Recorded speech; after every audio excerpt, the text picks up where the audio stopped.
Hey everyone, this is Adam Maynard, and today I want to talk to you about something that I call the sometimes happy relationship.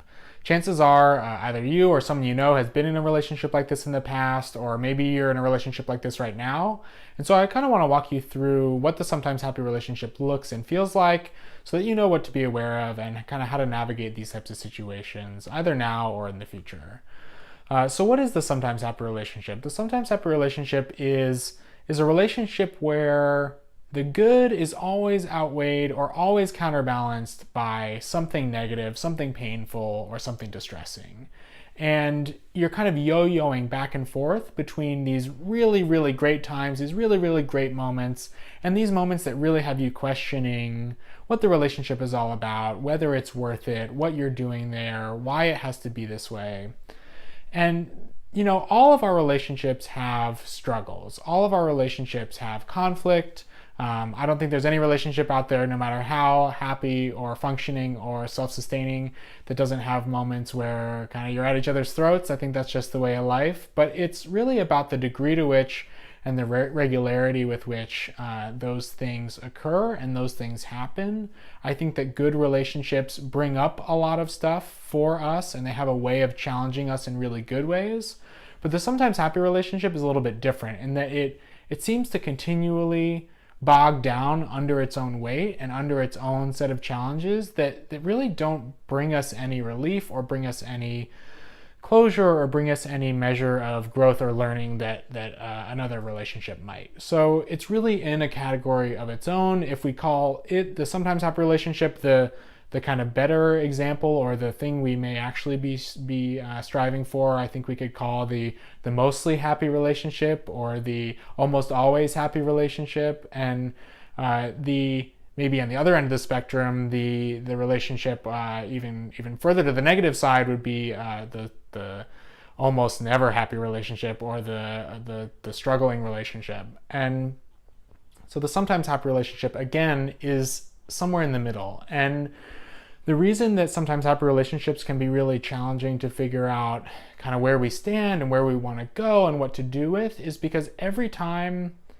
we face a challenge and every time we have a moment where we really start to question whether or not we want to stick around, we remember all the good. We remember all of the positive moments, and we remember all the times that really made us happy or that really made us thrilled to be with this other person. And so that's the hook. That's the thing that keeps us sticking around, even if we are being abused or being, really are put in positions on a regular basis that have us questioning our self-worth, are really unhappy, are really stressed out. And if it weren't for those good times, if it weren't for those good moments, we'd walk. We'd be out the door. It wouldn't even be a question in our mind if this relationship was still worth it, because all this stuff is really clear to us that it's not, and that's the stuff driving us away. But there's this other stuff that keeps us where we are and keeps us kind of on the straight and narrow,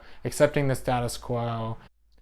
And so it's really up to each of us to assess where on the spectrum our relationship falls. And then another step is assessing for ourselves whether or not wherever our relationship's placement is on that spectrum is acceptable for us in the long term.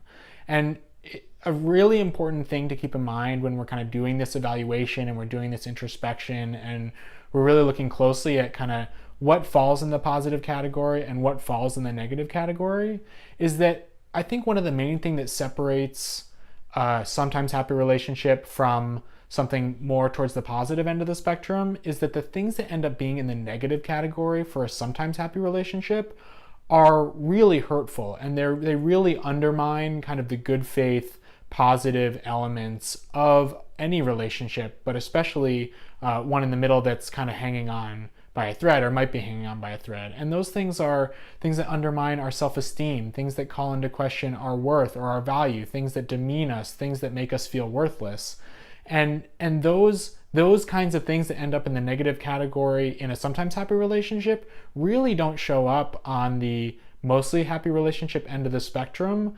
Maybe rarely or occasionally, but definitely not with the regularity that they do in the middle of the road. And so as good and as positive and as right and as magnificent as a sometimes happy relationship may feel in the positive side of the equation, we really have to look closely at the negatives, because those are the things that over the long term, over the life cycle and the lifetime of a relationship, can really start to eat at our sense of ourselves and our sense of our worth.